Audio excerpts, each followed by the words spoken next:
चकनाचूर ये कार हो चुकी है, शीशे टूट चुके हैं। 3 दिन हो गए भूखे हैं, पानी है ना, खाने के इंतजाम है ना, कुछ है ना, बर्तन है।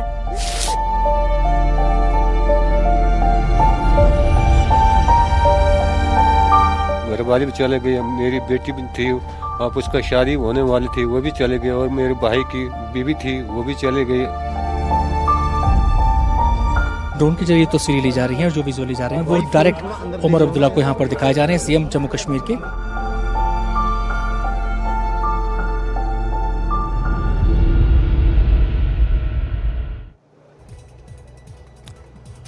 एनडीटीवी इंडिया आप देख रहे हैं और मैं हूं आपके साथ अनंत भट्ट। ग्राउंड जीरो पर मौजूद हूं। ग्राउंड जीरो कौन सा? किश्तवाड़ का चशोटी गांव, जिसने आपदा की त्रासदी झेली है, आपदा का दंश यहां इलाके के लोग अभी तक झेल रहे हैं। आगे बातचीत करें उससे पहले मैं इस टेरेन के बारे में थोड़ा सा आपको बता दूं। मैं अपने कैमरा पर्सन सुशील से कहूंगा कि थोड़ा सा कैमरे को पैन करें, और मेरे पीछे ये जो आप विशाल पहाड़ देख रहे हैं, इसमें ऊपर की तरफ बताया जाता है कि जिस दिन ये हादसा हुआ था, प्राकृतिक आपदा आई थी, ऊपर कहीं पर बादल फटा, अचानक एक छोटे से नाले की धारा बहती है इन्हीं पहाड़ियों के बीच से, उसने विकराल रूप ले लिया और पेड़ों को उखाड़ते हुए, बोल्डरों को अपने साथ लेते हुए उसने नीचे का रुख किया। और जैसे ही वो सैलाब नीचे आया, चारों तरफ हाहाकार मच गया, चारों तरफ तबाही मच गई, और उसके रास्ते में जो भी आया उसको उसने नष्ट कर दिया, अपने साथ बहा ले गया।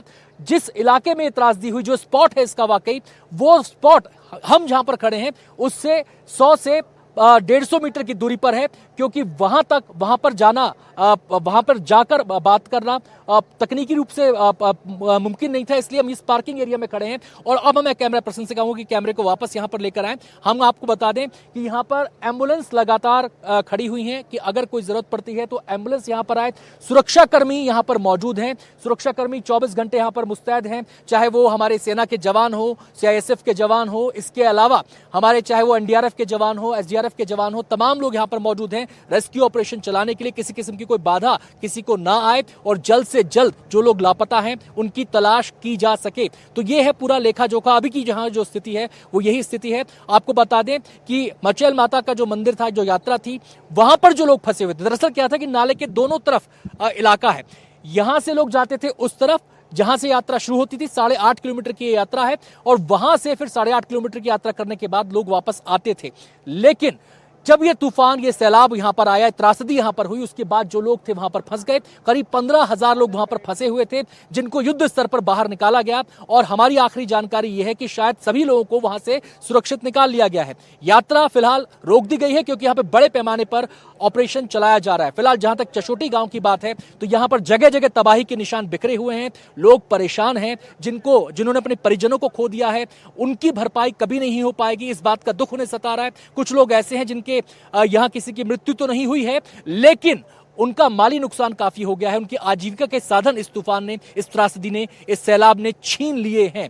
वो लगातार परेशान है, और वो सिसकियां यहां पर अब जब आप आएंगे तो महसूस की जा सकती हैं। भविष्य को लेकर भी लोगों के मन में एक संदेह है, और हम जब यहां पर पहुंचे तो हमने लोगों से बातचीत की, यहां पर जाकर जो ऑपरेशन चलाया जा रहा है उसका जायजा लिया। इन तमाम बातों को समेटते हुए हमारी ये रिपोर्ट देखिए।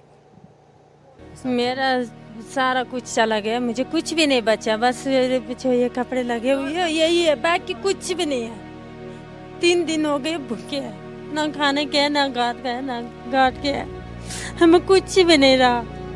आपके परिवार में जो लोग हैं उनके बारे में? बच्चे मेरे हैं, बच गए, मेरा पति उधर है, वो भी बच गया, बाकी कुछ भी नहीं बच। जो ये कपड़े लगाए हुए हैं यही है, बाकी कुछ भी नहीं रहा हमारा।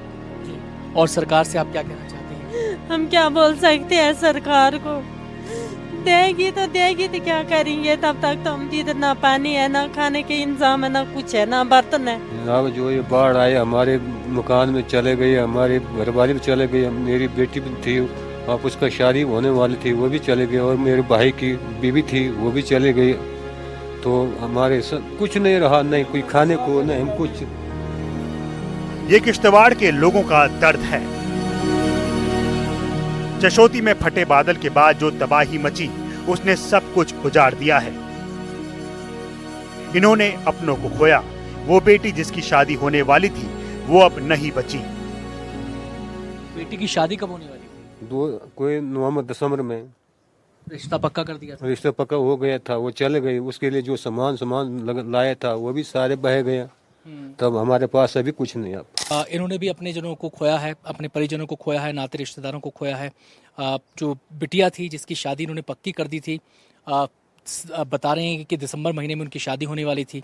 सोचिए जरा कितने ख्वाहिशों के साथ इन्होंने उस बच्ची के लिए शादी का सामान ख़रीदा था, लेकिन वो सारा सामान घर समेत बह गया। ना बच्ची बची, ना उसकी माँ बची, और अब केवल बचा है तो आंसुओं का संसार जिसमें ये लोग रहने को मजबूर हैं। एक विनती, एक अपील ये कर रहे हैं कि अगर हो सके तो थोड़ी सी सहायता कर दीजिए, जिससे कि फिर से ये खुद को खड़ा कर सकें।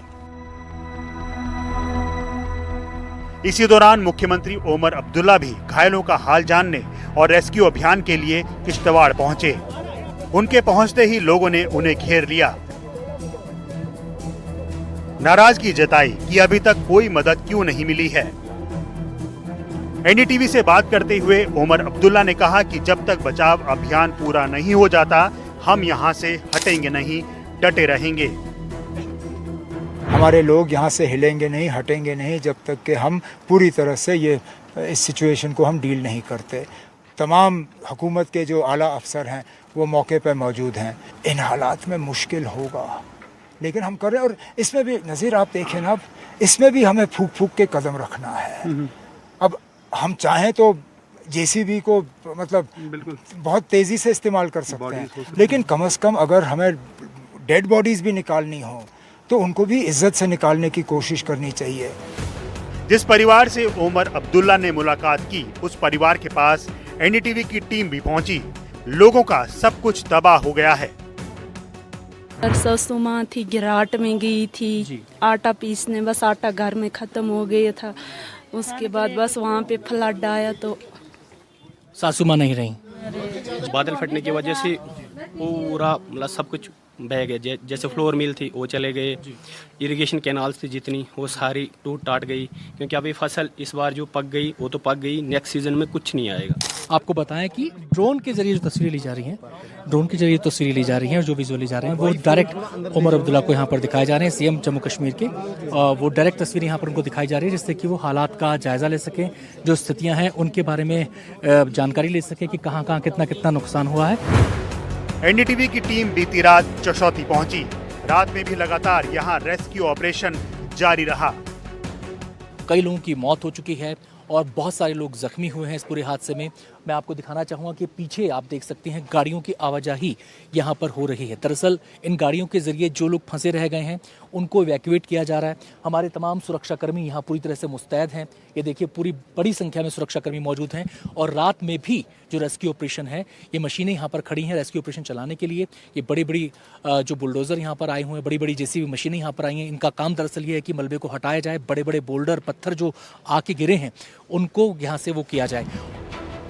हादसे में कई लोग लापता हैं। अपनों के गुम होने से लोग परेशान हैं। खाने पीने की भी कई समस्याएं हैं, लेकिन कुछ लोग ऐसे भी हैं जो इस परिस्थिति में लोगों की मदद के लिए सामने आए हैं। ये वो लोग हैं जो निस्वार्थ भाव से सेवा कर रहे हैं और इनकी कोशिश ये है कि यहाँ पर जो भी व्यक्ति आए, चाहे वो कोई अधिकारी आए, चाहे वो हमारे जवान हो, चाहे वो पीड़ित हो, जो भी व्यक्ति आए वो खाली पेट ना जाने पाए। आप देखिए सुबह से यहाँ पर ये लोग लगे हुए हैं और रात के इस समय 10:15 हो चुके हैं, उसके बावजूद इनकी सेवा बंद नहीं हुई है। पानी की बॉटल्स, ये पानी के पैकेट यहाँ पर रखे हैं, ये देखिए पानी के पैकेट्स हैं, ये पानी की बॉटल्स यहाँ पर लगातार, और वो देखिए पूरा स्टॉक यहाँ पर ये लेके आए हैं और अपने बूते पर लेकर आए हैं, अपनी गाड़ी से लेकर आए हैं। पानी का स्टॉक है जिससे कि हमारे जो राहत कर्मी हैं, पीड़ित हैं, उन तक किसी किस्म की उनको कोई दिक्कत ना हो पानी की, खाने की। ये देखिए चाय का पतीला अभी भी गैस पर चढ़ा हुआ है। यहाँ पर जो भी बंदा आता है उससे ये चाय पानी के बारे में पूछते हैं, उससे खाने के बारे में पूछते हैं। ये देखिए खाने के पैकेट्स, जो रेडीमेड खाना है उसके पैकेट्स यहाँ पर रखे हुए हैं। ये खाना बनाने का सामान यहाँ पर रखा हुआ है, ये चावल यहाँ पर है, ये आटे के पैकेट्स यहाँ पर हैं। वो देखिए वहाँ पर दूध रखा हुआ है और यहाँ पर भी खाने की तैयारी हो रही है। किश्तवाड़ में हुई तबाही की तस्वीरें दिल दहला देने वाली हैं। सब कुछ बिखर गया है। ये उजड़े हुए मकान आपको देखने पर अंदाजा लग जाएगा कि ये तूफान, ये जो सैलाब आया था, ये कितना भयंकर था, कितना भयावह वो मंजर रहा होगा। नाले के अंदर जो आप पानी का बहाव देख रहे हैं वो अभी भी काफी तेज है। नाला दहाड़ रहा है और ये दहाड़ बताती है कि जब वो सैलाब परसों आया तो यहाँ पर क्या हालात रहे होंगे। मैं अपने कैमरा पर्सन से कहूँ मेरे पीछे का जरा मंजर दिखाएं। ये बड़े बड़े बोल्डर, ये पेड़, ये बड़ा पेड़ देखिए आप वहां पर। थोड़ा सा आगे आगे आप दिखा पाए, अपना ध्यान रखिएगा सुशील। बड़ा दुर्गम इलाका ये है। ये देखिए बड़ा सा पेड़, ये पेड़ के पेड़ उखड़ कर आए। एनडीआरएफ, एसडीआरएफ की कई टीमें लगातार ऑपरेशन जिंदगी में लगे हुए हैं। ये जवान दुर्गम इलाकों में जाकर अपनी जान की परवाह किए बिना लोगों को बचाने की कोशिश में जुटे हैं। मेरे साथ आप देख सकते हैं ये पूरी एनडीआरएफ के जवान नीचे की तरफ उतर रहे हैं, हाथों में फावड़ा और तमाम तरह के अपने उपकरण लेकर, और ये रेस्क्यू ऑपरेशन को आगे बढ़ाएंगे। एनडीआरएफ की टीमें, एसडीआरएफ की टीमें, सेना के जवान, सीआईएसएफ के जवान, यहाँ पर जम्मू कश्मीर पुलिस के जवान यहाँ पर लगे हुए हैं। देखिए ये जो अस्थायी पुल बनाया, एनडीआरएफ की टीम इसको क्रॉस करके उस तरफ जाएगी कि वहां पर जो सहायता की जरूरत है, जो मलबा है, उसको हटाया जा सके। और ऐसी एक टीम नहीं है, ऐसे कई जत्थे यहाँ पर मौजूद हैं जो अपने इस काम को, रेस्क्यू ऑपरेशन को अंजाम दे रहे हैं। ये देखिए कितना दुर्गम इलाका है, लेकिन इन तमाम दुश्वारियों को पार करते हुए, इन तमाम चुनौतियों को पार करते हुए एनडीआरएफ के जवान आगे बढ़ रहे हैं और जा रहे हैं उस दूसरी तरफ। ये दूसरा इलाका है, हम जिस तरफ खड़े हैं यहां पर पार्किंग है। पार्किंग के बाद लोग लकड़ी का पुल पार करके उस तरफ जाते थे, और जो पूरी तरह तहस नहस हो चुका है। सैलाब की चपेट में आए कई वाहन पूरी तरह तबाह हो चुके हैं। कई वाहनों के मलबे में दबे होने की आशंका है। तबाही के निशान अभी भी चारों तरफ बिखरे पड़े हैं। ये कार भी उसी सैलाब की चपेट में आई थी। इस कार का चकनाचूर कार हो चुकी है, शीशे टूट चुके हैं, अंदर पूरा कीचड़ भरा हुआ। अंदर से जरा दिखाएं इस कार को, अंदर पूरा ये कीचड़ भरा हुआ है। जो इसकी एसेसरीज थी गाड़ी की, वो सारी टूट चुकी है। एक प्रकार से पूरी की पूरी कार ये तबाह हो चुकी है। और इकलौती ये कार नहीं है, ऐसे कई वाहन है जो भी मलबे में दबे हो सकते हैं। अब ये जरा इस बाइक का हम देख लेते हैं। ये बाइक भी उस समय यहाँ पर मौजूद थी। आपको बताएं कि इसके पास ही एक पार्किंग का इलाका है यहाँ पर, और उस पार्किंग के इलाके से भी जो बाइक हैं, जो गाड़ियां हैं, वो यहाँ पर आती हैं। ये उन लोगों की गाड़ियां हैं जो सामान की आवाजाही करते हैं। ये बाइक पूरी तरह चकनाचूर हो चुकी है, खराब हो चुकी है, मलबे में पूरी धंसी हुई। इसको भी मलबे से बाहर निकाला गया था। और अब मैं एक बाइक वहां पर आपको एक और दिखाऊंगा। ये जेसीबी मशीन जो यहाँ पर मलबा हटाने का काम कर रही है। ये देखिए बड़े बड़े पेड़ यहाँ पर आकर यहाँ पर सैलाब के साथ आए थे। ये मशीनें यहाँ पर इस मलबे को हटाने का काम कर रही हैं। ये मशीनें यहाँ पर लगी हुई हैं। थोड़ी ही देर में तमाम मशीनें चालू कर दी जाएंगी। और एक बाइक वहां पर, मैं अपने कैमरा पर्सन से कहूँगा कि दिखाएं जरा ये बाइक। सोचिए ये बाइक यहाँ पर खड़ी हुई थी, और ये पूरा का पूरा जो मलबा है, इसमें बोल्डर भी हैं, इसमें ये पेड़ भी शामिल हैं, और लकड़ी के जो ये लट्ठे हैं ये भी यहाँ पर आए हैं। जेसीबी मशीनों से लगातार मलबा हटाने का काम किया जा रहा है। बड़े बड़े बोल्डर्स को हटाया जा रहा है।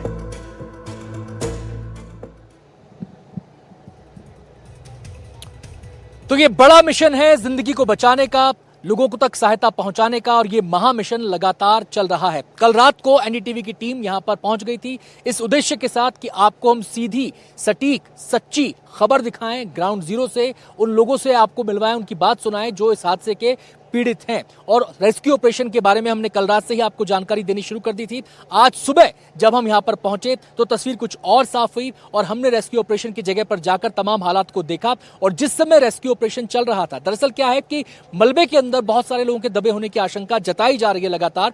ऐसे में जो जेसीबी मशीनें हैं वो जब मलबा हटाती हैं तो उनको काफी ध्यान रखना होता है इस बात का कि बहुत सावधानी पूर्वक हटाए, क्योंकि मलबे में कोई हो सकता है जिससे उसको किसी किस्म की क्षति ना पहुंचे।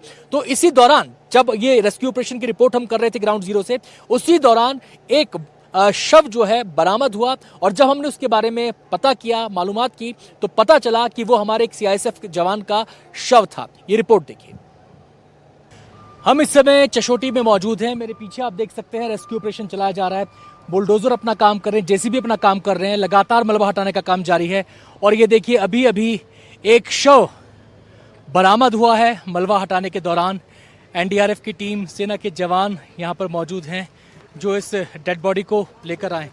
सीआईएसएफ के जवान हैं ये, जिनकी डेड बॉडी निकाली गई है। आपको बताएं कि जब ये हादसा हुआ था, जब ये त्रासदी हुई थी, तो उस समय ही ये कहा जा रहा था कि सीआईएसएफ के कुछ जवानों को नुकसान हुआ है, जवान मिसिंग है, 2 जवान लापता बताए जा रहे थे। और अब इस समय आप देख सकते हैं, वहाँ पर अपने कैमरा पर्सन से कहूँगा कि वो दिखाएं वहाँ पर कि ये डेड बॉडी एक सीआईएसएफ जवान की आज बरामद हुई है। लगातार मलबा हटाने का काम यहाँ पर चल रहा है, और कोशिश यही है कि जो लोग मलबे में दबे हैं उनको बाहर निकाला जाए। अब जीवित कोशिश तो यही है कि उम्मीद सब यही कर रहे हैं कि लोग जीवित हों, लेकिन जो यहाँ पर हालात हैं उनको देखकर उम्मीद थोड़ी कमज़ोर होती है ऐसे माहौल में, लेकिन जवानों ने अपना हौसला नहीं खोया है और जवानों की पूरी कोशिश ये है कि मलबा हटाकर फटाफट असली जो तस्वीर है वो सामने आ सके। तो ये तस्वीर आपने देखी, रेस्क्यू ऑपरेशन के दौरान सीआईएसएफ के एक जवान का जो है शव निकाला गया। हम आपको बता दें कि केवल एक जवान का शव आज बरामद नहीं हुआ। दरअसल जब ये त्रासदी हुई थी तो उस समय 4 सीआईएसएफ के जवान लापता हुए थे। आपको बता दें कि 3 डेड बॉडीज अब तक निकाली जा चुकी हैं।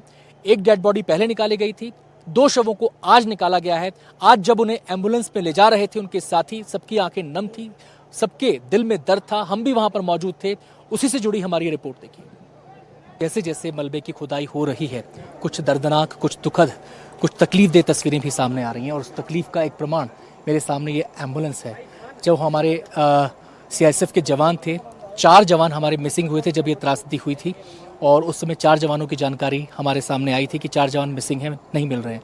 आपको बता दें 2 डेड बॉडीज आज निकाली गई हैं अब से कुछ देर पहले यहाँ पर, और सीआईएसएफ के जवान यहाँ पर मौजूद हैं। मलबे के ढेर से जब मलबे की खुदाई हुई तो एक सीआईएसएफ की बॉडी आज मिली है और उससे कुछ देर पहले ही एक और सीआईएसएफ जवान की बॉडी मिली थी। आपको बता दें अब तक कुल मिलाकर 3 सीआईएसएफ जवानों की बॉडी मिल चुकी है, उनके शव मिल चुके हैं और जो एक चौथा सीआईएसएफ का जवान है हमारा, वो अभी मिसिंग है। उसके बारे में फ़िलहाल कोई मालूमात नहीं है, लेकिन कोशिशें जारी हैं और हम भी ये दुआ करते हैं कि हमारा ये जवान जो फ़िलहाल मिसिंग है वो सुरक्षित हमारे सामने आए और ऐसी ही दुआ हम कर रहे हैं। सीआईएसएफ के जो जवान हैं वो लगातार रेस्क्यू ऑपरेशन में जुटे हुए हैं, हमारे बाकी जवान भी रेस्क्यू ऑपरेशन में जुटे हुए हैं और इस त्रासदी ने न केवल आम लोगों को नुकसान पहुंचाया है बल्कि हमारे जवानों पर भी ये त्रासदी भारी पड़ी है। ये नुकसान केवल कुछ परिवारों का नहीं है, ये नुकसान पूरे देश का है और आपदा की इस घड़ी में पूरा देश, चाहे वो स्थानीय लोग हों चाहे वो हमारे जवान हों, उनके साथ खड़ा है। तो आपको बताएं कि चशोटी में लगातार बड़े अधिकारियों का, नेताओं का, मंत्रियों का, मुख्यमंत्री का आने का सिलसिला यहां पर जारी है। सब लोग आकर हालात का जायजा ले रहे हैं और कोशिश कर रहे हैं कि लोगों तक राहत जल्द से जल्द पहुंचाई जाए। इसी कड़ी में यहां पर जम्मू कश्मीर के चीफ सेक्रेटरी अटल डल भी आए थे और उनसे हमने बातचीत की थी। इस पूरे ऑपरेशन को लेकर उन्होंने क्या जानकारी हमारे साथ साझा की, अब आपको दिखाते हैं।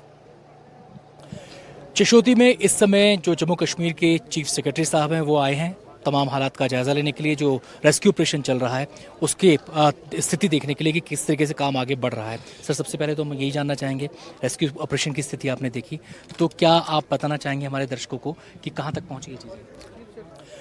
चशोटी में इस समय जो जम्मू कश्मीर के चीफ सेक्रेटरी साहब हैं वो आए हैं तमाम हालात का जायजा लेने के लिए, जो रेस्क्यू ऑपरेशन चल रहा है उसके स्थिति देखने के लिए कि किस तरीके से काम आगे बढ़ रहा है। सर, सबसे पहले तो हम यही जानना चाहेंगे, रेस्क्यू ऑपरेशन की स्थिति आपने देखी, तो क्या आप बताना चाहेंगे हमारे दर्शकों को कि कहाँ तक पहुँची ये चीज़ें?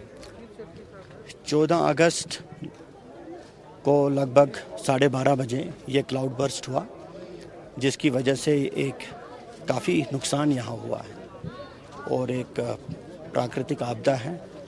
तो अभी तक जो आंकड़े सामने आए हैं, 54 लोगों की डेथ हो चुकी है और पिछले 2 दिनों से जो रेस्क्यू ऑपरेशन चल रहा है उसके ज़रिए लगभग 116 लोगों को जीवित यहाँ मलबे से निकाला गया, जिसमें से 60 लोग के करीब गवर्नमेंट मेडिकल कॉलेज जम्मू में एडमिट किए गए हैं और बाकी लोग जो हैं उनको फर्स्ट एड ट्रीटमेंट के बाद अपने अपने घर भेज दिया गया। इसके अलावा यहाँ मछेल मात्रा के लिए जो श्रद्धालु गए थे, फंसे थे और कुछ गुलाबगढ़ में थे, कुल मिलाकर इनमें से 15,000 लोगों को भी सुरक्षित अपने अपने घरों में गाड़ियाँ प्रदान करके पहुँचाया गया है। भारी मात्रा में यहाँ पर एम्बुलेंसेस का डिप्लॉयमेंट हुआ, डॉक्टरों की टीम्स डिप्लॉय की गई और एक जब ये त्रासदी हुई उस टाइम जो यहाँ पर सुरक्षाकर्मी थे, सीआईएसएफ के, जेके पुलिस के, सीआरपीएफ के, तो इन्होंने और इनको काफ़ी सहयोग मिला यहाँ के स्थानीय लोगों से। तो इन्होंने पिछले 2 दिन से बिना कुछ विश्राम किए हुए ये ऑपरेशन में जुटे रहे। इसमें बीआरओ का भी काफ़ी योगदान था और लगभग 400-450 लोग इसमें जुड़े हुए हैं। इसके अलावा हेवी मशीनरी को भी डिप्लॉय किया गया, जैसे कि यहाँ 23 जेसीबीज काम कर रही हैं, यहाँ पर 3 एक्सकवेटर हैं, स्टोन कटर हैं, तो इन सबको भी डिप्लॉय किया गया है एम्बुलेंसेस भारी मात्रा में डिप्लॉय किए गए हैं और ये ऑपरेशन तब तक चलता रहेगा जब तक ये संभावना होगी कि किसी भी व्यक्ति को अगर कोई इसमें फंसा है और है उसको हम निकाल सकें।